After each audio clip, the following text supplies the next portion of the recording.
Hi everyone, welcome to digital GK classes. तो अगर आपने बीएड किया है, डीएलएड किया है, आप उत्तर प्रदेश में जो है UP TET, super TET, TGT, PGT का इंतजार कर रहे हैं और बस ये सोच रहे हैं कि कब तक इसकी परीक्षा हो सकती है, क्या इसके सिलेबस में कुछ बदलाव हो सकता है, तो ये वीडियो आप सभी के लिए है। वीडियो काफी इंपॉर्टेंट है क्योंकि इस पे एक नई इन्फॉर्मेशन आई है, एक नया लेटर लिखकर भेजा गया है युवा मंच के द्वारा। जो कार्यवाहक अध्यक्ष बने हैं अग्रवाल जी, उनको आखिर में उसमें किस चीजों पर बात की गई है, क्योंकि आप जानते हैं कि 2022 के बाद से टीजीटी, पीजीटी का फॉर्म ही भरा गया, एग्जाम तो हुआ नहीं है, बट उस बीच में बहुत सारे कैंडिडेट्स हैं जिनका सीटेट पास हो चुका, जिनका बीएड भी क्लियर हो चुका। अब उनकी क्या गलती है जब उन लोगों ने फॉर्म ही नहीं निकाला।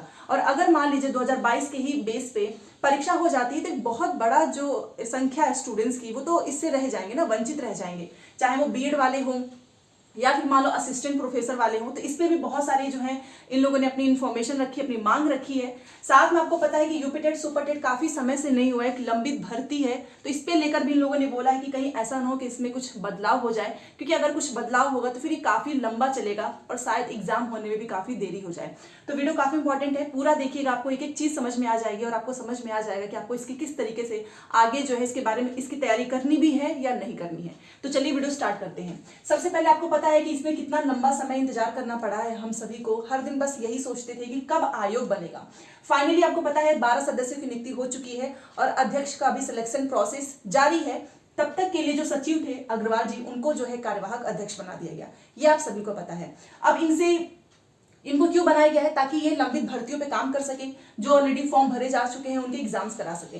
तो जो युवा मंच है, जो छात्र हैं, आपको पता है जिसमें बीएड है, डीएलएड वाले हैं, उनके द्वारा जो एक पत्र लिखा गया और ये पत्र इनको भेजा गया है जो अग्रवाल जी हैं, जो अध्यक्ष हैं, उनको। आखिर में ये पत्र में क्या क्या इन्फॉर्मेशन है वो देखिए। सबसे पहले तो इसमें एक चीज लिखा हुआ है कि जो टीजीटी, पीजीटी है, असिस्टेंट प्रोफेसर है, आखिर का जो फॉर्म भरा जा चुका है, इन लंबित भर्तियों की तिथि जो है आप इलेक्शन से पहले ही जारी करिए। नहीं तो आप खुद सोचो, अगर मान लो तिथि, डेट अनाउंस नहीं होती है, चुनाव का इंतजार करते हैं, चुनाव खत्म हो जाता है, उसके बाद से कितना ज्यादा और डिले हो जाएगा। तो सबसे पहली मांग तो यही है कि भाई देखो, चुनाव से पहले ही आप तिथि घोषित कीजिए, ताकि स्टूडेंट्स को भी पता रहे कि हमारा एग्जाम है 2 महीने बाद और हम तैयारी अच्छे से कर सकें। दूसरी चीज इसमें वही है कि टीजीटी, पीजीटी, असिस्टेंट प्रोफेसर का जो फॉर्म है वो 2022 में जो है भरा गया। 2022 के बाद से आपका पूरा निकल चुका है, 23 भी जा चुका है, 24 चल ही रहा है, धीरे धीरे सारे महीने भी खत्म हो जाएंगे। तो ये कहना है कि देखिए 2022 के बाद से फॉर्म भरा नहीं गया, तो उस समय जो लोग भी सीटेट पास थे, बीएड जिनका क्लियर हो चुका था, उन्होंने फॉर्म भरा। अब एक बहुत सारा इतने स्टूडेंट्स हो चुके हैं जिनका बीएड भी हो चुका है, सीटेट का पेपर 2, तो इन्हें तो मौका ही नहीं मिल पाएगा ना। एक तो भर्ती आती नहीं है और अगर एग्जाम होगा तो ये बाहर हो जाएंगे। तो इस पे ये भी सुझाव दिया गया है कि आप इनका भी फॉर्म भरवा सकते हैं ताकि सभी को मौका मिल सके। आप अपनी राय देना। मुझे ऐसा लगता है कि यस, मौका मिलना चाहिए, क्योंकि अगर आप सोचो 2022 वाले ही जो है बस अपीयर होंगे, तो 2022 के बाद से जितने भी बीएड वाले हैं, सीटेट वाले हैं, अगर वो टीजीटी, पीजीटी में अप्लाई ही नहीं कर पाएंगे तो फिर उनके पास कौन सी भर्ती बचेगी। तो ये एक सबसे बड़ी चीज है। और ये भी बोला गया है कि आप बिना राय मशवरा किए जो है इसमें कुछ ऐसा बदलाव मत कर देना, क्योंकि भर्तियां काफी समय से रुकी हुई हैं और अगर बदलाव होता है तो ये और एक जो है लॉन्ग टाइम तक के लिए जो है हम बस सोचते ही रह जाएंगे कि भाई पेपर कब होगा। इसलिए बिना कुछ बदलाव किए ही इसमें पेपर होने चाहिए, ये एक चीज है। दूसरा इसमें ये है कि एज रिलैक्सेशन से रिलेटेड आपको पता ही है, कभी भी जो है कम कर दिया जाता है बढ़ाने की जगह पे, तो ये भी इसमें बात किया गया है कि एज रिलैक्सेशन में जैसा जो पहले से चलता आया है वही रखें और इसमें ज्यादा संशोधन ना हो, नहीं तो एक जो अभ्यर्थी हैं जो काफी समय से इंतजार कर रहे हैं, ओवर एज होने की कगार पे हैं, वो बाहर हो जाएंगे।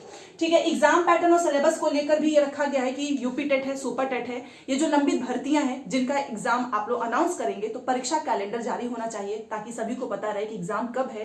और इसमें कुछ बदलाव नहीं होना चाहिए, क्योंकि आपको पता है कि जब बदलाव होता है तो काफी लंबा चला जाता है। कुल मिलाकर बस यही है कि आप पहले एग्जाम्स करा लीजिए, क्योंकि इतने समय से सभी लोग वेट कर रहे हैं। अच्छा, एक बात और है, आपको पता है कि जो नियमावली आई है उसमें इंटरव्यू की बात की गई है, तो इंटरव्यू को लेकर भी इसमें कहा गया है जो युवा मंच है उनके द्वारा कि इंटरव्यू वगैरह चीजें नहीं होनी चाहिए, क्योंकि आप भी जानते हैं कि फिर उसमें वही सारी चीजें होती हैं, जो मेहनत करने वाला है वो बाहर हो जाता है। ठीक है।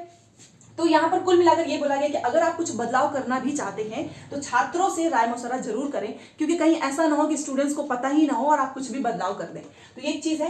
और चुनाव के पहले डेट जो है घोषित होने चाहिए और फॉर्म जो भी भरवाना है, बट चुनाव के पहले आप परीक्षा कैलेंडर जारी कर दें ताकि सभी को पता रहे। अदरवाइज आप सोचो जून तक इंतजार करना है, अभी आपका अप्रैल है, मई है, 2 महीने का समय, जून भी निकल जाएगा। तो जब ये लोग डेट अनाउंस करेंगे इलेक्शन के बाद तो परीक्षा कब होगी, इसीलिए सारी चीजें हैं। तो जितने भी बीएड हैं, डीएलएड हैं, आपको पता है कि अगर आपने बीएड किया है तो आप टीजीटी पीजीटी में जा सकते हैं, बट अगर ये टीजीटी पीजीटी का फॉर्म ही नहीं भरवाएंगे, डायरेक्ट 2022 का पेपर करा लेंगे, तो फिर बीएड वाले तो यहाँ से बाहर ही हो जाएंगे ना, 2023 वाले, क्योंकि इसके पहले वाले ही केवल परीक्षा दे सकते हैं। और इनका 2022 में फॉर्म भरा गया है तो इनका एग्जाम सबसे पहले होगा, इतना क्लियर है। अब बात कर लेते हैं यूपी टेट सुपर टेट, तो इससे रिलेटेड भी वही चीजें निकल कर आ रही हैं कि इसमें जैसा कि आपने सुना होगा कि इसमें बदलाव करने के लिए जो है सोच रहे हैं, क्योंकि यूपी टेट आपका काफी समय से नहीं हुआ है, जब से वो पेपर लीक वाली चीजें आई थी सामने। सुपर टेट तो भाई 2018 से अभी तक नहीं हुआ है, तो इसमें भी ज्यादा बदलाव करने की जरूरत नहीं है, क्योंकि अगर आपने बदलाव किया फिर वही भर्ती लटकती रहती है, पेपर होते नहीं है, फिर कुछ ना कुछ चीजें बीच में अड़चन आती है। तो कुल मिलाकर युवा मंच के द्वारा जो है, जो कार्यवाहक अध्यक्ष हैं, उनको पत्र लिखकर भेज दिया गया है, क्योंकि सुनने में तो हमें यही आ रहा है कि ये लोग अपने ऑफिस वगैरह जो है सारा काम संभाल चुके हैं और भर्तियों पे काम चल रही है। सबसे पहले लंबित भर्तियां जो है कंप्लीट होंगी, टीजीटी पीजीटी असिस्टेंट प्रोफेसर, उसके बाद से नंबर आएगा यूपी टेट सुपर टेट का। तो क्या परीक्षा इस साल संभव है? तो जी हाँ, क्योंकि जिस तरीके से इनका प्रोसेस देखा जा रहा है, काफी फास्ट तरीके से कर रहे हैं, ऐसा लग रहा है कि यस काम करने के मोड में आ चुके हैं। तो उस तरीके से देखा जा रहा है कि आपका जो यूपी टेट है, सुपर टेट है, इसी साल हो जाएगा। ठीक है, वही सुनने में आ रहा है कि बाकी की जो दूसरी पार्टियां हैं वो लोग भी बोल रहे हैं कि हम 30 लाख रोजगार देंगे। देखो भाई, भरोसा तो किसी पे होता नहीं है, क्योंकि एक बार चुनाव खत्म हो जाता है फिर सारी चीजें मतलब ये लोग कुछ करते ही नहीं है, कोई मतलब नहीं है। ठीक है, फिलहाल के लिए मैंने ये आपको इसलिए बताया है क्योंकि युवा मंच के द्वारा बहुत सारी मांग रखी गई है और ये बोला गया है कि बिना राय मशवरा किए आप कोई बदलाव ना कर दें। जैसे कि बहुत सारे बदलाव सामने आ रहे थे, इंटरव्यू हो गया, एज हो गया, एग्जाम पैटर्न हो गया, सिलेबस हो गया, क्योंकि स्टूडेंट्स एक तो काफी समय से इंतजार कर रहे हैं सभी लोग भर्ती का, पहले वाले ही सिलेबस एग्जाम पैटर्न पे तैयारी कर रहे हैं, एक नया बदलाव कर देंगे फिर पता नहीं पेपर कब आएगा, इसी वजह से ये सारी चीजें की गई हैं। तो जितने भी बीएड हैं, डीएलएड हैं, आप लोगों को सीटेट क्लियर कर लेना, ताकि जब आपको यूपी टेट और सुपर टेट के बारे में इंफॉर्मेशन पता चले तो आप यूपी टेट नहीं सुपर टेट पे फोकस करें। ठीक है, तो इसमें क्या बदलाव हो सकता है? अभी तो यही बोला गया है कि कोई बदलाव करने की जरूरत नहीं है, पहले की जो चीजें हैं वही होगा, थोड़ा बहुत चेंजेस हो सकता है। तो नया बदलाव तो तभी समझ में आएगा जब आयोग जो है कैलेंडर जारी करेगा एंड सिलेबस।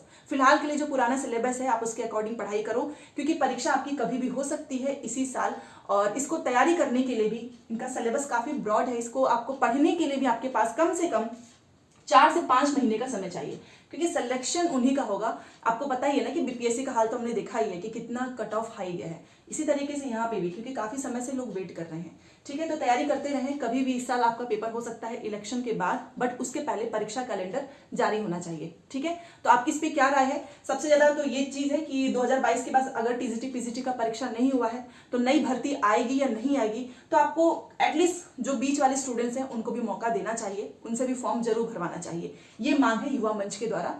ठीक है, तो चलिए ये सारी इन्फॉर्मेशन आप सभी को देनी थी, तैयारी करते रहें। शाम को 5 बजे मिलते हैं, सीटेट की क्लासेस होती ही हैं, और अगर कोई भी डाउट हो तो कमेंट सेक्शन में लिख दीजिएगा। मिलते हैं नेक्स्ट क्लास में। Thanks for watching.